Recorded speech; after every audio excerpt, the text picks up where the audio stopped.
Хай, амралтын өдөр. Амралтын өдрөөр хүү маань загсаа хоолч тусалдъя. Сүүлд нөхөр нөгөө авсан хоёр цэвэрлэгч загасных нь нэг нь үхсэн. Тэрийг яаж яхад амир үнэтэй авцсан гэсэн. За нэг ширхгийн 100 юанаар 50,000 төгрөгөөр. Тэгсэн чинь тэр нь сарч болохгүй үхсэн. Ер нь би нэг загас тийчих дуртай бишээ. Айхтар арчилгаа шаардахгүй ч гэсэн одоо нэг хитрхи байгалийн шинжээр байгаад идэхт нь би жоохон дургу идгийн. Одоо жишээ нь муур нохоо энтрийг гаршуулан тижээгээд нийгэмшүүлээд гэж мэгээд болохгүйг нь ингээд заагаад өчөж болдсон шүү дээ. Загаснууд юусоо тэхгүй ингээд яг л байгалийнхын шинжээр одоо шин загас аваад өчгөр хуучнууд нь сүргэлээ дайрчдаг ч юм уу, дайраа алаачдаг ч юм уу, сэрвэ мэрвэг нь гимтээгээд ингээд тусгаарлахаас өөр аргагүй болгочдаг ч юм уу, ингээд нэг тийм өвөнд ордгоо нэг тийм нийгэмшж өгдөг болохоор нь амар зэрлэг санагддаг гэхдээ бас.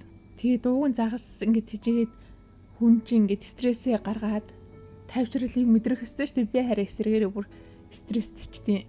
За өнөөдөр гадаа бороотойгоо болохоор гурлаа гэртээгээрээ цэвэрлээ. Бас нэг бодлын Аз болж байна. Тэгэхгүй бол амралтын өдрөөр өөрсдөө юмыг цэвэрлцгээе гэдэг тэгэхээр манай хоёр үгүй гадуур гарцгаая гэдэг байхгүй юу? Өнөөдөр угаасаа гарч чадахгүй болсон юм чи. Сайхан гэрээ ажил хийлгэчээ. Нөхөр гэр орноо цэвэрлэх. За тэр тусмаа яг хүүхдийн хэсгийн юмнуудыг цэвэрлэхэд ер нь айгүй гоё штэ. Бараг сэтгэлдэх хогнов шүү. Зайлуулсан юм шиг мэдрэмж төртөл бүр ингэж айгүй хэрэггүй юмнуудыг ялгаад хайчдیں۔ Би болохоор ерөөсөө ингэж хүүгийнхэн тэр тусмаа юмнуудыг за хэдэн өрөөр авлаа да. Тэгтлээ муудчихаагүй л биш штэ. Байлгах чи яа гэж ерөөсөө ингэ хайж чаддгүй байхгүй юу? Нөхөр болохоор за уншаал дууссан юм штэ. Энэ тоглоомоо сонирхой болцсон штэ. Тэг чин чи ивдэрсэн байна. Тэг чин их цаашаа тоглохдохгүй гэд ингээд юмнуудын амар их ингээ хайчдаг за амар зөрөгтэйгоор би болохоор ерөөсөө тэхгүй. Тэгэл завааруулаад цөглүүлээд. Тийм болохоор нэг жилдээ 2-3 удаа бол нөхөр нэг сайхан цэвэрлэхийгээд хамаг юм хайчдیں۔ Уг нь би хэрэгтэй хэрэггүй юм тэгэл аль болох баг аваал хэрэндээ л химнээд идэх ч гэсэн тэгэл хид дуу тог гарчл байх юм тэгээд нөхөртөө за одоо өстой иймэрдүү юмнууд авахгүй шүү энэ төр хэлэхээр бид нэр хэрэгцээнээсээ давсан хэрэглээтэй биш шүү дээ. Ийм хэрэгцээний зүйлсийг авахгүй яах юм гэдэг за. Гэхдээ ийм төрлийн хогоо бид нэр шууд хогийн савнд хийчихгүй шүү дээ. Манай доор нэг хог ялган ангилдаг өвөө эмээнэр байдیں۔ Тэгээд тэднэрт өгчдیں۔ Тэгээд тэднэр нэг харж агаад засаа сэлбэд болгочих юмнуудаа янзлаа. Тэгээд нэг хотхны юмаа солилцдаг зардаг групп байдаг байхгүй юу? Тэрэн дээр үн бичээд тавьсан байдیں۔ Тэгээд бүр болохгүй үедээ тэгээд ангилаад ялгаад хаяндаа. Ер нь хэцүү тэгэл хог хаягдлаараа дэлхийд тэргүүлэгч дэлхийн нийт хог хаягдлын бараг 25%-ыг Хятадаас гардаг гэдэг. Үгүй яг тэгээд хүн амтанд харьцуулаад бодохоор бас ер нь харьцангуй өндөр л дөө. Одоо хүн ам нь за 8 тэрбум хүнээс 1.4 гэдэг чинь. За тоомлоод дэлхийн нийт хүн амын 20% Хятадууд эзэлдэг гэж үтсчээ. Тэгэхэд л 25%-ийн хог хаягдaltaй гэхэлэр бас харьцангуй өндөр. Гэхдээ бас яагаад өндөр байгаад байна вэ? Хог хаягдлын бүтэц задаргаана гэвэл бас ер нь дийлэнх нь болохоор барилгын хог хаягдал гэдэг юм. Тэрийг болохоор талаас илүү хувь нь ихлээр чи бараг 60% нь барилгын хог хаягдал болчихж байгаа байхгүй юу? Энд чинь тэгэхээр хүн амынхаа тотал холбоотой. Тэгээ үлдсэн нь болохоор үлдснийхэн талаас илүү нь үйлдвэрийн хог хаягдал гэжтэй. Тэгэхээр нэг 25-аас 30 орчим хувь нь үйлдвэрийн хог хаягдал. Одоо тэгээд Хятад ч угаасаа үйлдвэрлэлээр бас дэлхийд нэгт ордог. Дэлхийн бараг үйлдвэрлэлийн 30%-ыг хангадаг гэхлээр бас яалтчгүй л эндээс хог хаягдал гарах нь ойлгомжтой.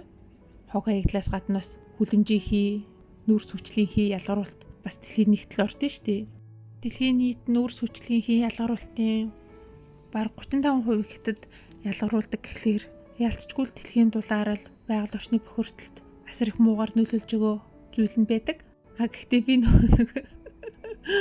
дээр хизээч хилээ нөхөртөөгөө яг ярьжсэн энэ талаар. Тэгээд Хятад болохоор нүүрс хүчлийн хий ялгаруулалтаараа дэлхийд нэгт орж ийн. Байгаль орчинд маш их ээлгүй үзүүлэлт гарч ийн. Харин Монгол улс бол дэлхийн нийт ялгаруулалтын 0.1% ч хүрэхгүй байна. Энтергээ ярьжсэн.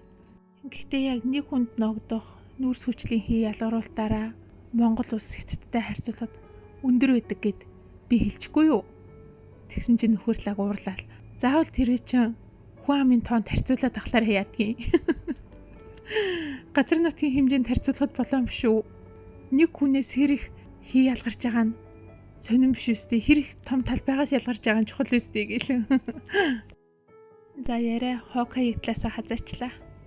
Буцаад ярихад за тэгээд үлдсэн нэг 10 гаруй хувь хог хаягдал нь одоо ах үеийн хэрэглээний хог хаягдал болж таардیں۔ Гэхдээ юу нэг яг ингээд хятадд амьдраад ингээд байгаад тахлаар хог айгүй их гардыг айгүй анзаардیں۔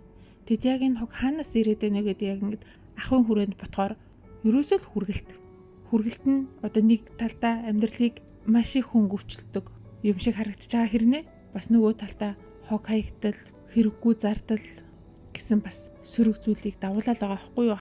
Зүгээр ахын хүрээнд ингээд хараад үзэхэд манайх ингээд хог хаяхдаа хогийн уута хайдаг за. Нойлын өрөөнд болохоор хогийн савнд нөө хогны ут хэрэгэлдэг ч гэсэн өөр хогийн савнуудад болохоор дандаа нөө хүргэлтээр хүнс хүргэж ирсэн уутнуудыг ашигладаг байхгүй юу? Тэгээд тахтал ууднууд ингээд амар их илүү гараад тэгээд тэр чигтээ хаягдчихдаг. Тэгээд хүргэлт хийхэд юм болгон ингээд тусдаа сав баглаа бодолтой тэр нь бас стандарттай байдаг болохоор ялцчихгүй тэгэл хаягдл айгүй их үстэй. Тэгээд үүний эсрэг хятадын засгийн газар арга хэмжээ авч байгаа юу гэвэл авч байгаа маш олон төсөл зорилт санаачлан хэрэгжүүлж байгаа нүнэн судалгаа маш сайн хийгддэг нь ер нь бол би өөрөө мэднэ. Одоо за өөрөөрөө жишээ аваад ярихад одоо хятадын топ сургуулиуд ер нь бол дийлэнх чиглэлтэй л ердөөсөө хэрхэн яаж энэ нүүрс хүчлийг бууруулах уу, дэлхийн дулааралтай тэмцэх үү гэсэн энэ том сэдвийн хүрээнд салбарлуулна нь судалгаа хийгддэг л дээ. Одоо энэ сэдв чинь ганцхан байгаль орчин, одоо эрүүл мэндийн сэдв байхаа болоод одоо бизнес удирдлагын докторийн оюутнуудын хамгийн их судалдаг сэдв нь болцсон байгаа байхгүй юу? Тэгээд ерөн сүүлийн үеийн судалгаануудыг хараад хахад арга хэмжээ авч байгаа нь яг ингээм амьдарч байгаа хүмүүст анзаарагдам. Одоо жишээ нь яг биднийг ирдэг жил 2019 оноос бүх нийтээр хогоо ялгаан ангилдаг болоод тэрийг болохоор яг хүүхдүүдийн цэцэрлэгийн хүүхдүүдийн бага ангиас нь эхлээд ингээд боловсролоор нь дамжуулж хог хэрхэн ангилах вэ? Хог ангилахгүйснаар ямар муу үр дагаварт хүрэх вэ ч юм уу? Бүх энэ мэдлэгийг ингээд өгч байгаа байхгүй юу? Одоо нэг 10 жилийн дараа хүмүүс их ухамсарт нь суугаад хогоо ангилж чаддаг болчих واخ. Энэ дээр нэг хятад залуу Монгол руу аялсан. Бичлэг нь дөвийн дээр яваад исэн. Тэгсэн чинь асуулт нь болохоор Монгол улс баян юм уу ядуу юм уу гэсэн заа. Тэгээд эзэн засгийн үзүүлэлт болон дундаж цалин орлогыг харахаар харьцангуй бага. Тэгсэн хэрнээ энийг хараа гэд ингээ гэр хорооллын хогийн цэг дээр айгүй хундааны сав, хайрцаг сав хаягдсан. Тэнгүү тэр залуу тэднэр лөө заагаад энд мөнгө хөвтчихэхэд тоодоггүй. Тэгэд би энэ улсыг ерөөсө баян ядууг нь мэдэх юм алга гэдгийгсэн нэг бичлэг байсан. За бай.